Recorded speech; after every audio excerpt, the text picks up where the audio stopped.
हजरत मोहम्मद सल्लल्लाहु अलैहि वसल्लम अल्लाह ताला क्या खाते थे?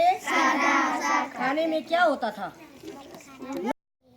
पढ़ते जाओ साथ।